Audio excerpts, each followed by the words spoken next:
সরকার মাননীয় প্রধান উপদেষ্টা ব্যক্তিগতভাবে আমাদেরকে নির্দেশ দিয়েছেন যেন আমরা চামড়ার উপযুক্ত মূল্য নিশ্চিত করতে পারি। যেখানে কোরবানির হাট হয় তার বাইরে যেন কোনো রকম পশু ক্রয় বিক্রয় না হয়, সেটা ব্যবস্থাপনা নিয়ে আমরা কথা বলেছি। আমরা কথা বলেছি যে বাজার থেকে যে হাসিল বলে না, হাসিল যেটাকে উত্তোলন করা হয় সেটাকে যেন 5% থেকে কমানো যায়, সেই একটা প্রচেষ্টা নিয়ে আমরা আলোচনা করেছি।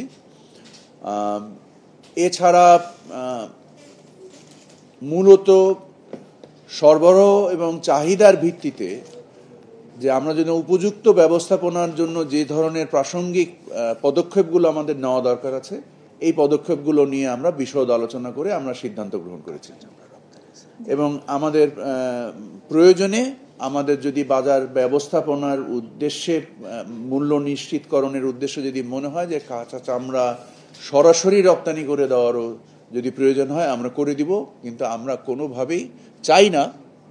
সরকার মাননীয় প্রধান উপদেষ্টা ব্যক্তিগতভাবে আমাদেরকে নির্দেশ দিয়েছেন যেন আমরা চামড়ার উপযুক্ত মূল্য নিশ্চিত করতে পারি, যদিও তা বাজার ব্যবস্থার উপরেই নির্ভর করে, বাট আমাদের সকলের সামগ্রিক প্রচেষ্টা যে উপযুক্ত মূল্য নির্দিষ্টকরণ।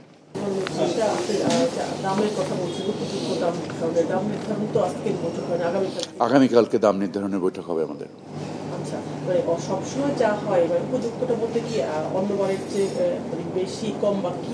নিশ্চিতভাবে আমরা গতবারের থেকে বেশি মূল্য আকাঙ্ক্ষা করছি, কারণ আমরা এইটাকে উপযোগী করার জন্য সরকার যে বিনামূল্যে লবণ দিচ্ছে এবং এটাকে পরিষ্কার পরিচ্ছন্ন করে লবণ দেওয়ার ফলে এর মূল্য বৃদ্ধি ঘটাই যৌক্তিক। সো আমরা সেটাকে উপযোগী করার চেষ্টা করছি। মাননীয় উপদেষ্টা, আমরা সবসময় কুরবানির এই ঈদের সময় দেখি যে পশু জবাই হয়, কিন্তু এখানে সেই আগের মতোই কিন্তু একটা সিন্ডিকেটের ইনভলভমেন্ট থাকে, যারা নাকি চামড়া এই পশু এগুলি নিয়ে অনেক মানে দাম যাতে প্রকৃত না পায়, ধরেন মাদ্রাসাওয়ালারা যে বিক্রি করতে যায়। আপনার প্রশ্নে যদি আমি সহজ জবাব দিই, এই বছর এই তথাকথিত সিন্ডিকেশনটা জন্য কাজ করতে না পারে, সেটার জন্য আমরা এটাকে মজুদ সহায়ক করে তোলার চেষ্টা করেছি, যে যেন ওনারা উপযুক্ত মূল্য না পেলে লবণ লবণ দেওয়ার মাধ্যমে যেন ওনারা এটাকে মজুদ করতে পারেন। মজুদ করে যখন ওনার মনে হবে যে উনি উপযুক্ত মূল্য পাচ্ছেন, তখন উনি বিক্রি করবেন।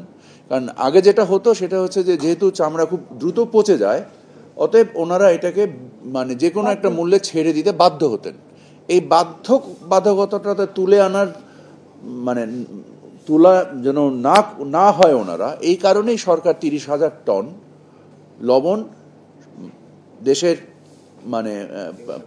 একেবারে